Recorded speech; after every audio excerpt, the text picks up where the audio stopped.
ॐ गजाननं भूतगणादिसेवितं कपितजम्बूफलचारुभक्षणम् उमासुतं शोकविनाशकारकं नमामि विघ्नेश्वरपादपङ्कजम्। उमा कहूँ मैं अनुभवय अपना,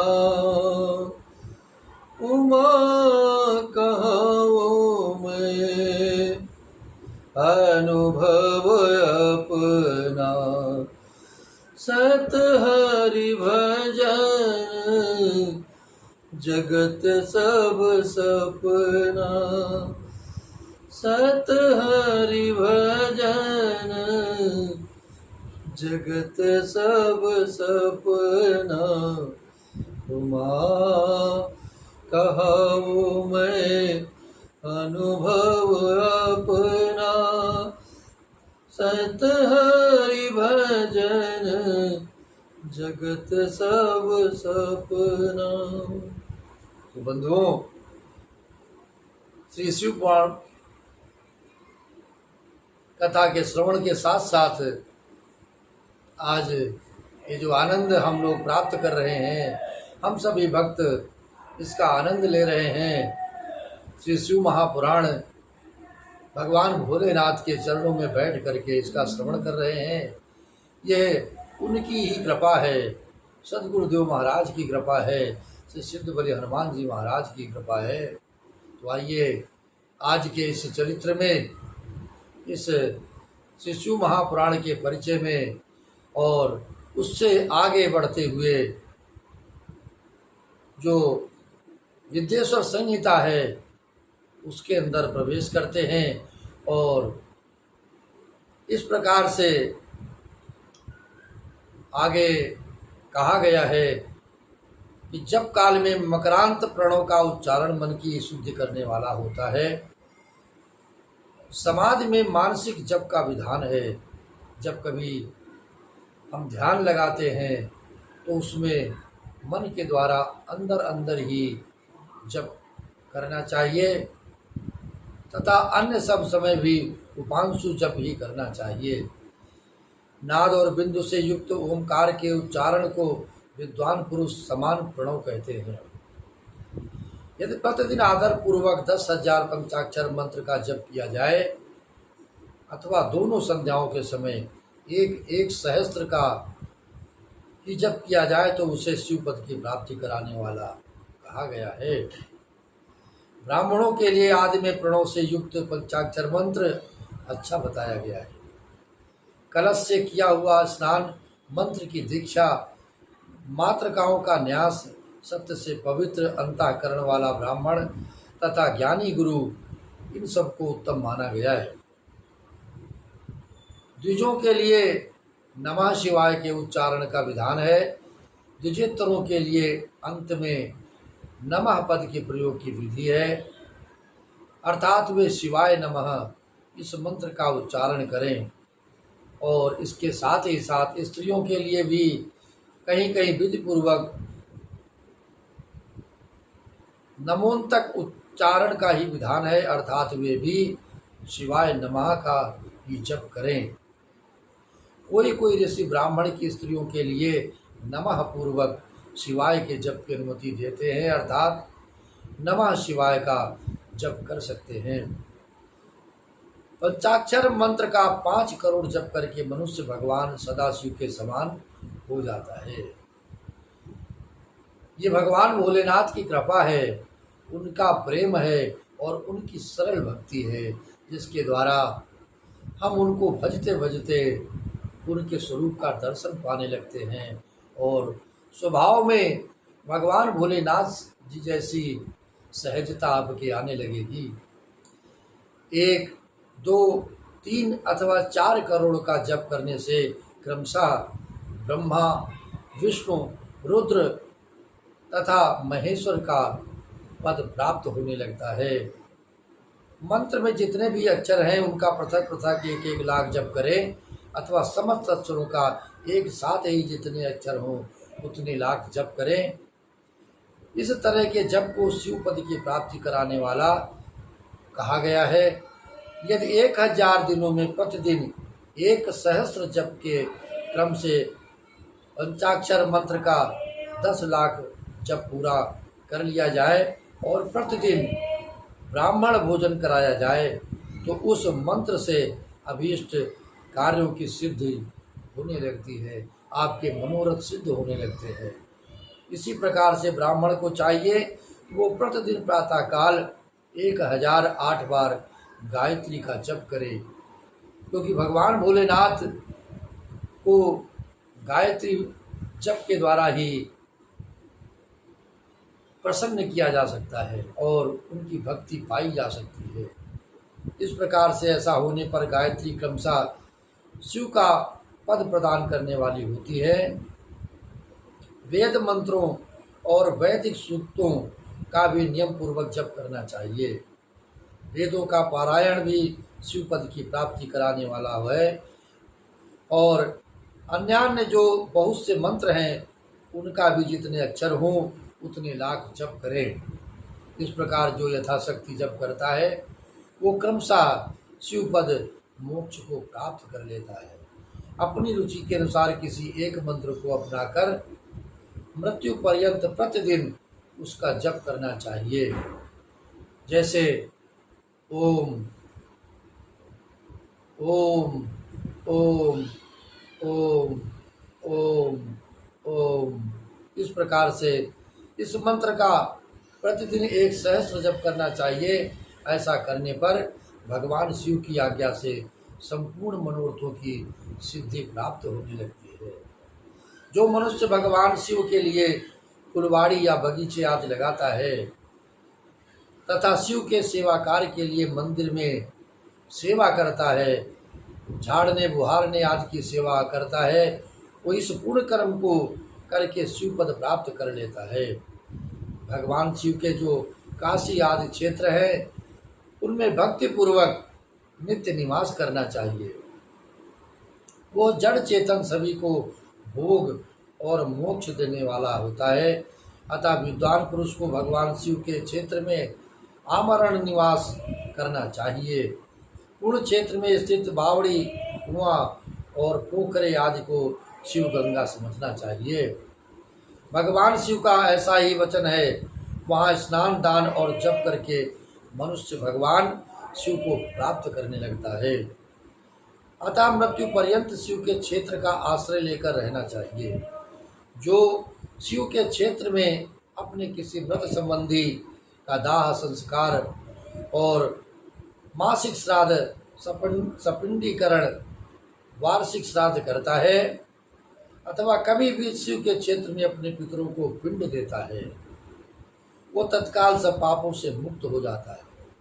इसलिए पितरों के लिए भी सभी कार्य शिव स्थानों पर ही कराने चाहिए और शिव के क्षेत्र में 7, 5, 3 या 1 ही रात निवास करने से, ऐसा करने से भी क्रमशः उसे शिव पद की प्राप्ति होने लगती है। लोक में अपने अपने वर्ण के अनुसार सदाचार का पालन करने से भी मनुष्य शिव भक्ति की ओर बढ़ने लगता है। वर्णानुकूल आचरण से तथा भक्ति भाव से वो अपने सत्कर्म का अतिशय फल पाता है। कामना पूर्वक किए हुए अपने कर्म के अभीष्ट फल को शीघ्र ही पा लेता है और निष्काम भाव से किया हुआ सारा कर्म, पूजा, सेवा और सत्कर्म जितना भी है हमें सदैव निष्काम भाव से करना चाहिए। सदगुरुदेव जी महाराज कहते हैं कि प्रभु की भक्ति अगर पाना है तो पहले आपके मन में समर्पण होना चाहिए, निस्वार्थ भाव आना चाहिए, किसी से भी कुछ भी नहीं लेना, कुछ लेना न देना, मगन रहना, कुछ लेना न देना, मगन रहना। भगवान भोलेनाथ की मस्ती में, भगवान भोलेनाथ की भक्ति में और भगवान भोलेनाथ की सेवा में, नित्य प्रति भजन में, उनका मनन चिंतन करने में ही अपने आप के मन को लगाना चाहिए। और इस प्रकार से इसका भी फल कहा गया है। जैसे कि दिन के 3 प्रहर कहे गए हैं, प्रातः काल, मध्याह्न काल और सायंकाल। इन तीनों कालों में एक एक प्रकार के कर्म का संपादन करना चाहिए। प्रातः काल को शास्त्र विहित नित्य कर्म के अनुष्ठान का समय मानना चाहिए। मध्य काल का समय सकाम कर्म के लिए उपयोगी है तथा जो सायंकाल का समय है वो शांति कर्म के लिए उपयुक्त है। और रात्रि को भी इसी प्रकार से विभाजन किया गया है। रात के 4 प्रहरों से जो बीच के 2 प्रहर हैं उन्हें निशीथ काल कहा गया है। विशेषतया उसी काल में की हुई भगवान शिव की पूजा अभीष्ट फल को देने वाली होती है। ऐसा जानकर कर्म करने वाला मनुष्य यथोक्त फल का भागी होता है। जो प्रातः काल का प्रहर है 3 बजे के पश्चात, उसमें किया हुआ पूजन और ध्यान बहुत ही फलदायी होता है। आपके शयन के पश्चात जब आपका नेत्र खुले और आप की निद्रा जब टूटे, उसी समय भगवान भोलेनाथ का पहला दर्शन मन से करना चाहिए। नेत्र खुलते ही शिव का स्वरूप का दर्शन हो जाए मन को, उसके बाद फिर वही स्वरूप मन में बसा करके नेत्र बंद करके ओम नमः शिवाय, ओम नमः शिवाय, ओम नमः शिवाय, ओम नमः शिवाय का अगर आप जप करते हैं तो उस काल में आपकी जो पूजा है, आपकी जो भक्ति है भगवान भोलेनाथ को मन में बसाने के लिए बहुत सरल हो जाएगी, उनका दर्शन पाने के लिए। क्योंकि वो जो प्रातः काल है, सदगुरुदेव महाराज के द्वारा तो ये समय समय पर बारंबार कहा गया कि भगवान सूर्य नारायण के उगते ही आते ही आपकी जो भक्ति का खाता है, जो पन्ना है, वो बंद हो जाता है। इसलिए उनके आने के पहले ही स्नान ध्यान पूजन हमारा सभी का संपन्न होना चाहिए। तब देखिए आपके मन में, आपके शरीर में कितनी स्फूर्ति रहती है और आपका जो समय बीतेगा संपूर्ण समय आनंद के साथ व्यतीत होगा। और इस प्रकार से अपने अपने अधिकार के अनुसार ऊपर कहे गए किसी भी कर्म के अनुसार शिव आराधन करने वाला पुरुष यदि सदाचारी है और पाप से डरता है तो वो उन कर्मों का पूरा पूरा फल अवश्य प्राप्त कर लेता है। इस प्रकार से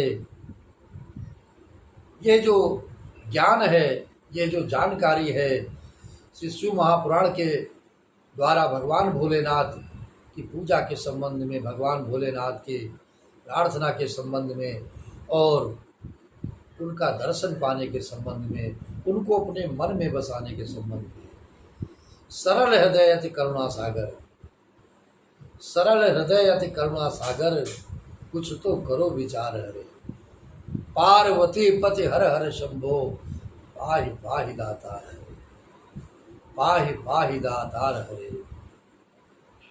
इसीलिए भगवान भोलेनाथ ने स्वयं कहा है कि उमा कहूँ मैं अनुभव अपना, उमा